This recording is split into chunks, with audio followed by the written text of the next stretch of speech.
اجازه بدید خدمتتون سلام و خیر مقدم عرض بکنم. آقا سلام، خیلی خیلی خوش آمدید. خیلی خوشحالم از زیارتتون. سلام علیکم و رحمت الله. بنده از دیدن شما و دوستان عزیز خوشحالم. دل به دل راه داره. مخلص شما هستیم. محبت شما. خداوند توفیقتون بده. زنده باشید. اعوذ بالله من الشیطان الرجیم. بسم الله الرحمن الرحیم. الحمد لله رب العالمین و صلی الله علی سیدنا محمد و آله الطاهرین. عرض سلام و ارادت دارم محضر دوستان عزیز بیننده و آرزوی سلامتی، طول عمر، توفیقات روز افزون، آرزوی قبولی طاعاتشون، عباداتشون. خدا شما را دوست داشته که اومدید با این برنامه، چون مصادر می‌فرماید اذا اراد الله بعبد خیرا فقهه فی الدین. وقتی خدا بنده دوستش داره خدا خیر بهش برسونه، کارش میکنه که بیاد پای برنامه بنشینه و نکاتی رو راجع به دین یاد بگیره، تفقهی در دین پیدا بکنه، یه نکته تو معرفت دینی پیدا بکنه و یاد بگیره، یه قدم در جهت دینشناسی و معرفت دینی جلو برین. تفقه در دین که از اون ضروری ترین کار هاست که بدون این انسان بوی از انسانیت و تمدن و رشد و ترقی نبرده. که عرض کردم باز روایتی بود که حالا یه موقع شاید براتون خوندم.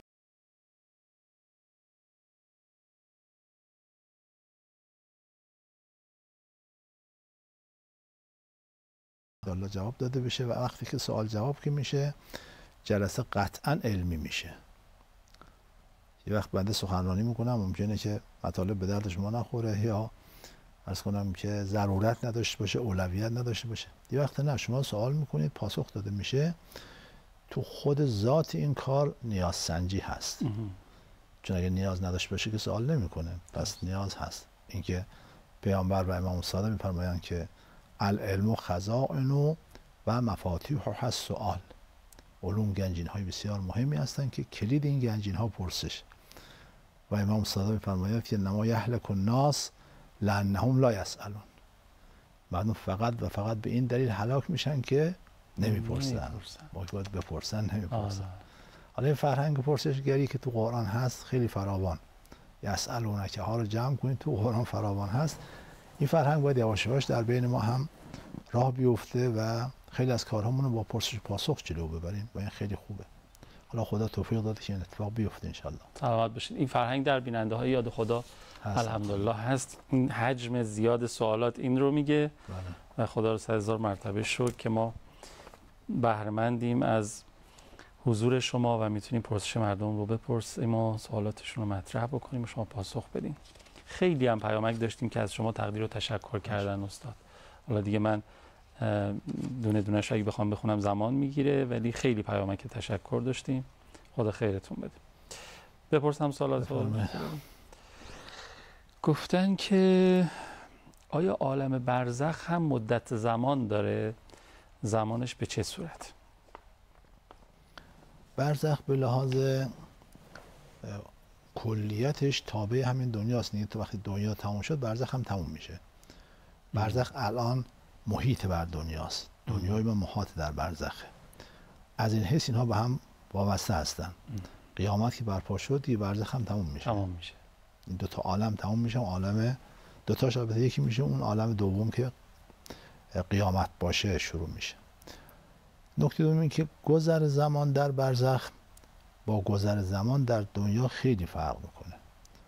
چه بسا در برزخ کسی 100 سال پیش مرده، ازش بپرسی میگه که چند دقیقه است ما آمدیم تازه تو این قصر، هنوز مستقر نشدیم و تازه شروع کردیم به مستقر بشیم. بنابراین گذر زمان کاملا شاخص‌ها متفاوته. آره کاملا فرق میکنه با دنیا. چون دنیا دو نفر که با هم زندانی میشن بعد از 10 سال هر دو 10 سال زندانی کشیدن. اما در برزخ دو نفر که با هم میمیرن، یک نفر ازش بپرسی میگه 10 دقیقه، یک نفر ازش بپرسی میگه 100 سال. تو همون برزخ باز متفاوت زمانش. عجب. عرض کنم که از لحاظ چیز برزخ تابع دنیاست. که عرض کردم اینو آیه قرآن می‌فرماد یعرضون علیها غدوا و عشیا و یوم تقوم الساعه ادخلوا آل فرعون اشد العذاب. صبح و شب عذاب رو، جهنم رو بر آل فرعون عرضه می‌دارن بهش میگن جایگاه شما اینجاست. وقتی قیامت برپا شد بهش میگن حالا دیگه برید داخل جهنم. یعرضون علیها غدوا و عشیا، صبح و شب عرضه میدارن براشون تو برزخ که جایگاه شما تو جهنم اینجاست. شب چیز قیامت که شد بهش میگن خب حالا دیگه برید تو جهنم. این آیه هم دلالت بر وجود برزخ داره، چون عرض کنم که دو قسمت کرده، عرضه کردن و دخول در جهنم. هم دلالت بر این داره که از لحاظ زمان برزخ تابع دنیاست. صبح و شب دنیا در برزخ این کارو میکنن. چنان که در روایت داریم که شما وقتی آفتاب غروب کرد دیگه زیارت اهل قبور رو تمامش کنید. عجب. دیگه شب مثلا نباشید اونجا. آفتاب اینجا غروب کرده، شما اون زیارت که اون اهل برزخ رو رهاشون کنید که دیگه نخوان با شما انس داشته باشن. از اینها برمیاد که برزخ از لحاظ این زمان تابع دنیاست، که اینو نکته اولم که عرض کردم همین بود. یعنی مثلا روز و شب اونجا اینجا رو میبینن. اونجا روز و شب نیست. تو برزخ خورشید و ماه این چیزایی که اینجا داریم نیست، اما چون احاطه داره به اینجا، متأثر از روز و شب اینجاست. خیلی خوب. آدم خیلی کنجکاو میشه، مشتاق میشه زودتر بره ببینه چه خبره اوضاع.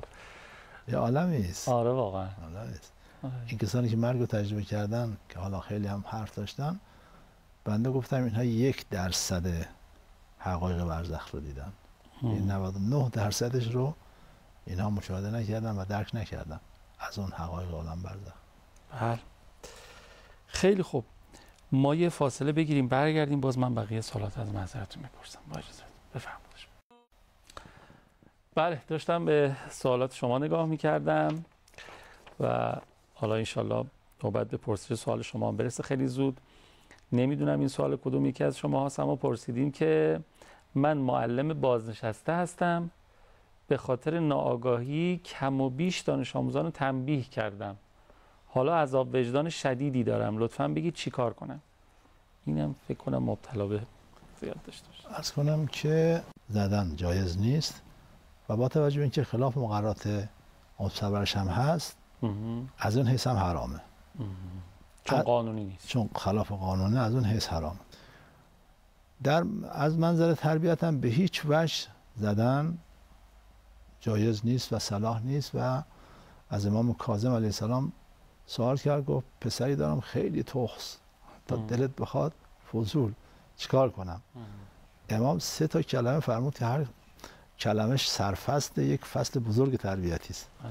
فرمود لا تضرب خو، اما اول آره نزنش، وهجره، تنبیهش کن، باش قهر کن، ولا تطل، طولش نده. دستور خیلی زیبا تو 3 کلمه. از این احادیث فراوان داریم. تو نهج البلاغه هم داریم که حیوانات رو میزنن، حیوانات با چوب راه میرن، مثلا انسان که نرو. تازه همونم از لحاظ قانونی هم که عرض کردم خلاف قانونه. به اعتبار این که گناهی رخ داده، خب باید توبه کرد دیگه. اون برادر یا خواهر معلم باید توبه کنه. یعنی خواهر باشه که چون آقایون خیلی تو این چیزها نیستن. آره. ارزم موضوع شما که چرا آقایون تو این چیزها، یعنی آقایون کتک بیشتر میزنن، ولی اینکه حالا بخوان جبران بکنن آها تو جبران هست. راست میگین. آره. ارزم موضوعتون که آخه شما میفرمایید توبه دیگه نیاز نیست برن دونه دونه پیدا کنن حلالیت بتن. بعدیش که عرض میکنم. پس باید توبه کنه که اشتباه کرده، خلاف قانون عمل کرده. عرض کنم که یه وقت یا دیگه لازم شده باشه بازم توبه داره. از این حیث باید توبه کنه که خود من پشیمونم، منو ببخش. به لحاظ جبران حق، اگر واقعا دیگه لازم شده، مثلا زده قرمز شده یا کبود شده، خب دیگه لازم شده، اگه طرف رو میشناسه باید بهش مراجعه بکنه، یا دیگه رو بهش به قیمت روز پرداخت کنه، یا اینکه ازش حلالیت بطلبه و از حقش بگذره، وگرنه اون حق به گردنش هست اگر دیگه لازم آمده. اگر نمیشناسه معلم بوده، صدها دانش آموز داشته، سالها گذشته الان کی به کجا و کجا. از طرف صاحبانش اون مقداری که یقین داره که تو کل دوره معلمیش 7 نفر رو زده و دیگه لازم میشه، یا شک داره بین 7 نفر و 15 نفر، بین 7 تا 15 تا شک داره، همون 7 تا رو همون کمتر رو قدر متیقن رو از طرف صاحبانش به فقرا به عنوان رد مظالم بده، دیگه‌ای که لازم میاد رو از طرف صاحبانش به عنوان رد مظلمه بده به فقرا. درست، حل میشه مثلا. درست میشه. حالا یه سوال راجع به رد مظالم اینجا الان نیست، ولی من دیدم قبلا تو پیامک‌ها گفتن برای کمک به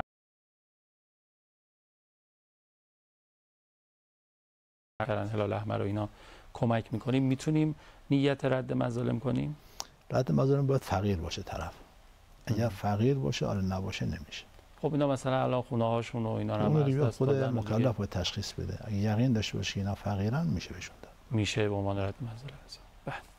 خب عرضم حضور شما که گفتن که چه عاملی باعث میشه انسان هرچی تلاش میکنه درها براش باز نمیشه؟ همه عوامل دست ما نیست، چرا باید ضررش به ما برسه؟ چه عاملی؟ خب این اولا باید عوامل متعددی رو چک کرد، بررسی کرد و ثانیاً مورد به مورد فرق میکنه. باید خود انسان تو کار او باشه ببینه آیا گناهی تو زندگیش هست، کدوم گناه. پس یکی از موارد میتونه گناه باشه. گناه میتونه جلوی موفقیت رو بگیره. درست عمل نمیکنه، عاقلانه حرکت نمیکنه، مشورت نمیکنه، اینا همه میتونه.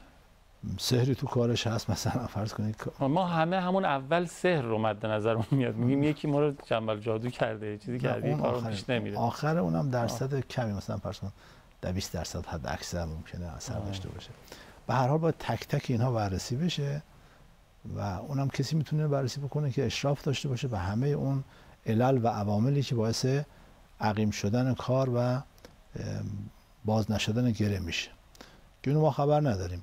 اما عوامل متعدده. اون عوامل مهمترش یکی همین گناه هست، یکی ممکنه که حق ناسپاسی باشه، تضییع حقوق باشه، مثلا حق والدین. یکی از آثارش اینه که انسان تو دنیا هم خیلی نمیتونه پیشرفت داشته باشه. عکسش هم احسان به والدینی که از آثارش اینه که انسان تو دنیاش هم خوشبخته و کارش به شدت پیشرفت میکنه. هر حق صاحب حقی رو حقش رو ضایع کردن میتونه مانعی باشه برای اون باز شدن گره. اینا تک تک باید بررسی بشه.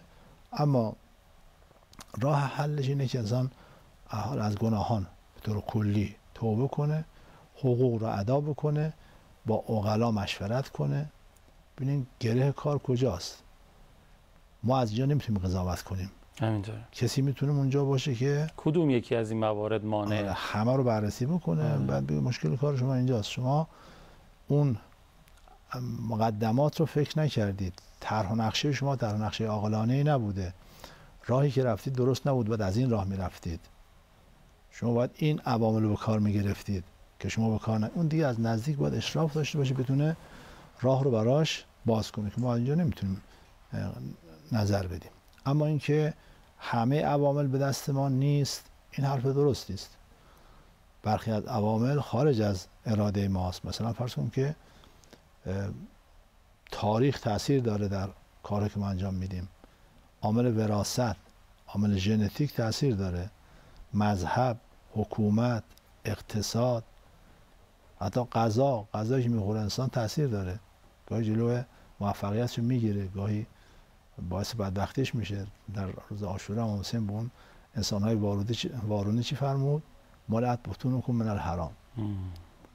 علتی که به اینجا رسید حرام خوریش ما رو به اینجا کشونده. عوامل متعددی هستن که اینا تاثیر دارن که به دست ما هم نیستن دیگه. مثلا فرض کنیم که پدر و مادر یک صفاتی داشتن که اونها از طریق ژن‌ها به فرزندشون منتقل شده، دیگه نمیتونه ژن‌ها رو عوض کنه. بگه ژن‌های والدین رو ما تغییر بدیم، ژن‌های جدیدی مثلا داشته باشیم. یا تاریخ رو که نمیتونه دستکاریش کنه، حکومت رو که نمیتونه عوض کنه، یا اقتصاد و چیزی از این قبیل. اینا عوامل متعددی است که تاثیر داره. اینها جمع میشن اختیار ما رو محدود و محدودتر میکنن. اما اون چی که مهمه اینه که در افعال اختیاری ما حرف آخر رو اختیار ما میزنه. حکما میگن که در اعمال اختیاری اختیار انسان، اراده انسان جزء اخیر علت تامه هست. همه اونها که به اختیار ما نیست جمع بشن میشن 99%. اون 1% آخر رو اختیار ما تشکیل میده. تا اون 1% نیاد اون کار اتفاق نمیفته. گرچه اختیار ما 1% بود، اما همون 1% حرف آخر رو میزنه و به همین دلیل به همون میزان هم پاداش و کیفر و مدح و ذم. یعنی اگر اختیار زیادتر باشه پاداش بیشتره، اختیار کمتر باشه پاداش کمتره. مذمت و سرزنش اختیار کم باشه مذمت کمتر میشه، زیاد باشه بیشتر میشه. اگه اصلا اختیار نداشت دیگه مدح و ذمی هم نیست، جزا پاداش هم نیست. اصولا مسئولیت دائرمدار همون اختیار انسان هست. بله اگر این عوامل، من بعضی جا اسپردم عوامل خیلی بیشتر از این هست، من 7-8 تاشو اسپردم، اینا مثلا فرهنگ رو نگفتیم، خدمتتون عرض کنم که سازمان تعلیم و تربیت رو نگفتیم، نه عضو پرورش‌ها، سازمان کلی. خیلی از عوامل مؤثرن در تصمیم گیری انسان. اگه اینها اومدن و اختیار انسان رو کلا گرفتن ازش، دیگه تکلیفی نداره. مسئولیت دارمدار اختیاره، هرچی اختیار بیشتر مسئولیت هم بیشتر. یه چیزی هم تو ذهنم اومد بپرسم، گاه گداری شاید خیلی هم شنیده باشن، این که مثلا کسی رفته پیش عالمی بزرگی و این رو مطرح کرده، من همش گیری تو کارام میفته، مدتی به نتیجه نمیرسم، مثلا اون سفارش کرده تو نماز صبح تو نمیخونی، مدتیه نماز تو بخون کارا درست میشه. این میتونه عاملی باشه از این؟ میتونه. خود نخوندن نماز گناه دیگه. گناه دعا رو حبس میکنه، گناه توفیق از انسان میگیره. در روایت داریم که مثلا کسی دعا میکنه، خدا هم اون فرشته مأمور کار دستور میده، میگه حاجت این بنده داده شده، بهش بدید. این فاصله گناه انجام میده، خدا به اون ملک میفرماد دست نگه دار. این باعث خشم و غضب ما شد، دیگه حاجتش داده نمیشه. یعنی حاجت داده شده کنسل میشه، برمیگرده. در حالی که بنا بود این اتفاق بیفته، این وسط یه گناه که اتفاق میفته. بله اینها هست، مخصوصا تو مسائل معنوی. شخصی اومد خدمت امیرالمومنین علیه السلام عرض کرد که من نمیدونم چرا توفیق نماز شب ندارم، هرچی تلاش کنم نماز شب بخونم نمیتونم، نماز شب توفیق ندارم. بعضی اینجوریان بله دوستم داره که نماز شب بخونه نمیخونه. آقا فرمود انک رجل قیدتک از ذنوبک، تو شخصی هستی که در قید و بند گناهانتی، گناهان تو رو به زنجیر کشیده، دیگه نماز شب نمیتونی بخونی. یعنی گناه میاد این توفیق از انسان میگیره. بله اینا عواملی است که تاثیر داره در توفیق انسان. خیلی ممنونم استاد عزیز. باشید. وقت برنامه تموم شد، خیلی استفاده کردیم. عواملی نداریم، محتاجیم به دعاتون. من فقط یادآوری کنم که ما دوشنبه شب آینده هم محضر استاد هستیم و پرسش های شما رو مطرح میکنیم ان شاء الله، به شرط توفیق و حیات. مراقب خودتون باشین. التماس دعا یا حق. خداحافظ.